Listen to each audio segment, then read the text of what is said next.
Tata Motors के BS6 phase 2 commercial vehicles में अनेक नए बदलाव किए गए हैं जो बनाते हैं व्हीकल्स को और भी ज्यादा प्रॉफिटेबल।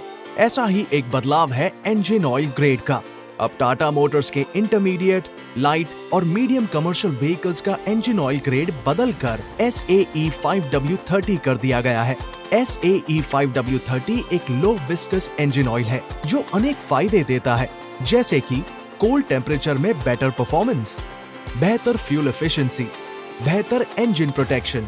इस इंजन ऑयल के इस्तेमाल से व्हीकल की फ्यूल एफिशिएंसी 2% तक बढ़ जाती है, यानी अलग अलग ड्यूटी साइकिल के अनुसार महीने में 2000 से 2500 तक की बचत।